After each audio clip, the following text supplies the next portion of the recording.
그다음에 이제 세 번째 지압 효과 받고 접지 효과 받고 그다음에 구조. 발 같은 경우는 이런 아치를 가지고 있잖아요. 그 아치가 계속 같은 부분만 압력을 받기 때문에 이 발바닥 근막이 굳게 됩니다. 근데 이 발바닥 근막 같은 경우는 발바닥에만 문제가 있는 게 아니라 무릎, 그다음에 골반, 허리, 목, 턱, 머리까지 쫙 한의학에서는 경근이라는 그런 체계로 연결이 되어 있습니다. 그래서 발바닥 근막이 긴장하면은 사실은 전체 모든 척추, 코어 근육들이 다 굳어지는 겁니다. 그러면은 거기서 나가는 신경들 작용이, 혈관들 작용이 떨어질 수밖에 없는 거죠. 그렇기 때문에 맨발 걷기를 다양한 지면을 밟음으로 있어서 근막의 경직을 풀어주면은 전신 근육 신경계가 다 이완이 되는 것입니다. 저 같은 경우는 이제 척추관 협착증이 이제 노인 퇴행성 척추 질환의 가장 어려운 그런 질환입니다. 제가 2019년 8월 이전에는 척추관 협착증 환자가 오면 뭐라고 얘기하냐면은 그냥 잠깐 통증만 좀 좋아지지 다시 또 악화돼서 오실 거예요. 이건 특별한 방법이 없습니다. 라고 얘기를 할 수밖에 없어요. 안타깝지만은 아무리 좋은 약을 쓰건 아무리 좋은 침을 많이 넣건 간에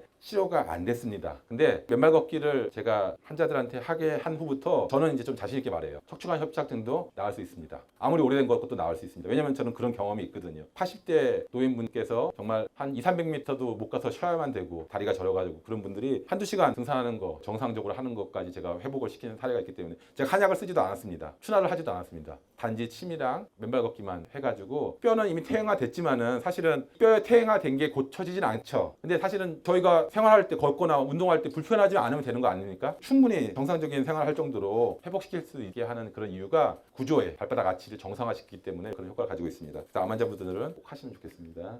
네, 실제로 얘기하면요. 처음에는 모래라든지 황토 이런 데부터 시작합니다. 대전의 개족산 같은 데는 황토끼리 14.5kg 정도 잘 조성이 되어 있거든요. 바닷가라든지 이런 데서 조금씩 시작을 하시면 되고요. 그리고 이제 음이온 때문에 산소가 많은 곳, 산 같은 데서 하면 효과가 좋고요. 젖은 흙, 갯벌이라든지 해수욕장 이런 데서 하시면 특히 좋습니다. 그리고 비 오는 날 하면 진짜 좋습니다. 흙도 부드럽고 접지 효과도 굉장히 높아지거든요. 근데 이제 야자 매트라든지 데크라든지 이런 것들이 부도치잖아요. 흙이랑 발이 접촉해야 되는데 그런 부분에 이제 거기서 효과가 없다라고 하시면 되고요. 가시 같은 거 조심하셔야 되고 파상풍 같은 거 조심하셔야 됩니다. 맨발 걷기를 하다 보면은 나는 뭐 며칠 했는데 효과 없어. 아니면 허리가 너무 아파 이러는 분들이 있습니다. 이런 것들은 일종의 명현 반응, 잘못된 자세로 하는 경우에 그렇습니다. 그래서 맨발 걷기를 할 때 이렇게 허리를 구부려 가지고 바닥에 뭐가 있는지 주의하면서 걷는다고 해서 허리를 구부리다가 계속 이렇게 걸으면은 당연히 무릎도 아프고 허리도 아픈 겁니다. 가슴을 펴고 고개를 세운 상태에서 눈만 약간 지그시 아래를 향하게 해서 하셔야 됩니다. 굉장히 사실은 중요한 얘기거든요. 이것 때문에 많이 맨발 걷기 효과 없다라고 오해하시는 분들이 있어요.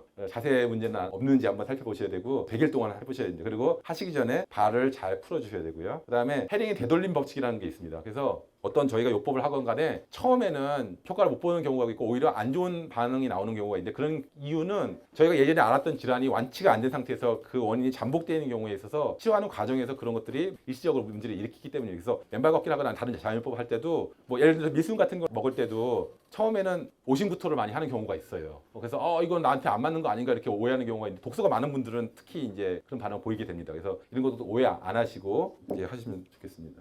겨울에도 이렇게 맨발 걷기를 할 수 있다. 양말을 이렇게 신고서요. 온열 치료. 당연히 이제 저체온 쪽이 문제잖아요. 암 환자들 같은 경우는. 체온 1도만 올려도 면역력이 5배 올라간다는 이제 책도 있고요. 이런 온열요법을 통해서 체온을 올리고 땀을 통해서 독소를 배출하는 방법이 있습니다. 이제 이런 뜸이라든지 온열요법 기구가 있고요. 그 다음에 이게 생혈구 사진이거든요. 이제 생혈구 사진인데 엽전처럼 이렇게 다 붙어 있잖아요. 적혈구들이. 이게 어떤 경우냐면은 일주일 동안 잠을 제일 잘 안 잔 경우에 찍은 거예요. 4시간 정도밖에 못 잔 사람의 생혈구 사진이거든요.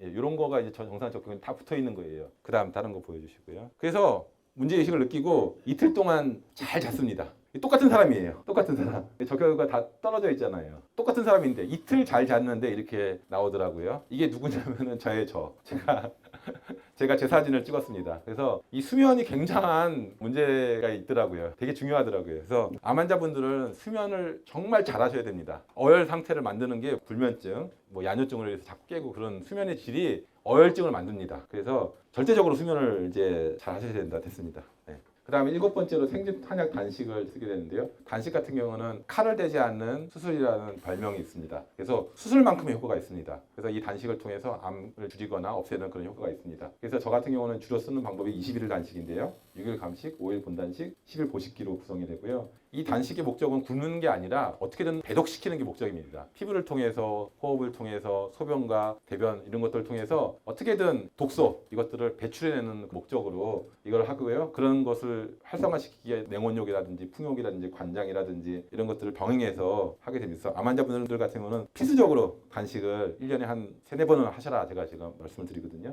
그 다음에 이제 기공치료도 굉장히 좋습니다. 항암기공, 태극권, 화타오구미 같은 이런 기공요법을 같이 병행하시라 얘기를 합니다. 그다음에 이제 해독 한약으로 제가 운모라는 한약제를 주로 암 환자분들한테 쓰는데요. 생소하실 수도 있는데 운모는 전통적인 한약제로 많이 써왔었는데 최근에 저희가 연구한 결과로 과학적으로도 항암 효과가 입증이 됐습니다. 예를 들어서 유방암 환자, 그 다음에 대장암, 그 다음에 엠브리오닉 스템셀, 그러니까 이제 스템셀 이런 데서도 항암 효과가 있다는 게 입증이 됐습니다. 운모의 주성분은 규소랑 산소인데요. 규소 같은 경우는 일본 같은 경우는 규소를 질병 치료에 이용하는 의사들의 협회가 있습니다. 여기에서 연구된 결과가 혈액 정화라든지 면역력 증강, 활선상소 제거, 만성 피로, 자율신경계, 알레르기 완화 이런 면역계, 염증을 없애고 노화를 없애고 그다음에 원적 개선, 음이온, 규소가 가진 여러 효과들이 암 환자에게 있어서 굉장히 필수적입니다. 특히 미토콘드리아 같은 경우는 재료가 규소예요. 미토콘드리아 ATP를 생성하는 기관이 있는데 이게 공장 같은 건데 이 공장을 만드는 재료가 규소입니다. 규소가 부족할 경우에는 미토콘드리아 기능이 저하된다. 활성산소가 많이 생기고 이런 부분에 있어서 규소가 굉장히 필요하고 중금속 같은 거 해독하는 효과가 있습니다. 그리고 운모 같은 경우는 규소만 있는 게 아니라 셀레늄이라든지 게르마늄 이런 항산화, 항암 효과가 있는 미네랄도 많이 포함하고 있습니다. 자연요법과 한의학으로 암을 제가 이제 치료를 하고 있는 중입니다. 그래서 여러 가지 사례들이 있는데 뭐 짧게 보면은요. 갑상선암 50대 초반 여자 환자가 있는데요. 이분은 처음부터 3대 요법을 안 받았어요. 자기는 서양의 치료가 효과가 별로 없다고 생각하고 갑상선암은 사실은 수술만 해도 잘 낫는 건데 자기는 처음부터 안 받았습니다.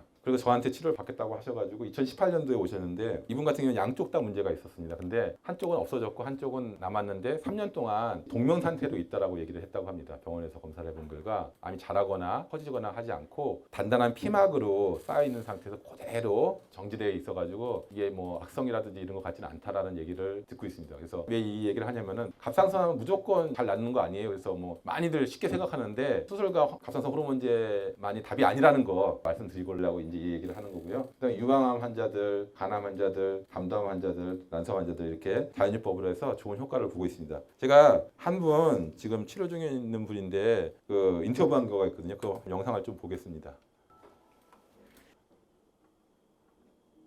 보겠습니다.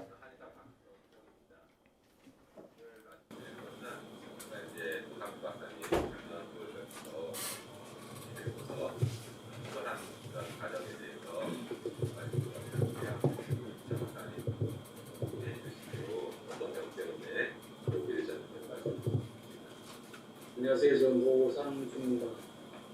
제가 여기 박성호 한의원 의뢰가 작년 6월 달에 왔었거든요.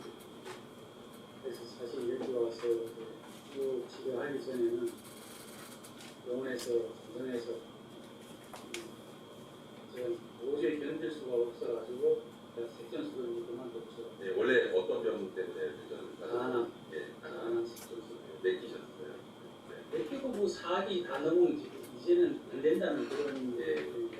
그런 발병하신 지는 몇 년도에는 11년도 2011년도 벌써 12년 13년 발병하셔서 80% 간을 절제하시고 또 4년 6개월 만에 제가 얼마전에 2017년도에 제가 하는데요. 네, 시작까지 색전수를 계속 10에서 하신 거죠. 색전수 하시면서 어떻게 상태가 어떠셨어요? 그래서 뭐 좋아지는 일 있으셨어요? 아니요, 그게 아니라 거의 처음에 점점 안 좋아지고 그만 뒀겠어요. 참을 수가 없으니까. 점점 색전수를 여러 번 했지만은 개수가 자꾸 작아지니까. 그 간격이 점점 짧아지는 거죠. 네. 효과가 떨어지기 때문에. 네, 처음에는 1년에 한 번 나오는데 그다음에는 6개월, 예. 그다음 뭐 4개월, 3개월, 2개월, 한 달, 15일 이런 식으로 계속 커지니까 예. 도저히 견딜 수가 없어요. 그냥 차라리 이대로 안 하고 죽는 게 낫겠다는 그런 생각. 이거 너무 힘들었어요. 예.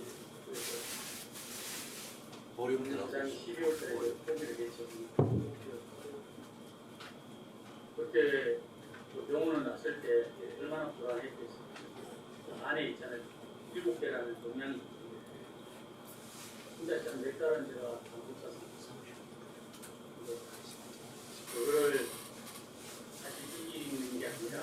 잊어버리고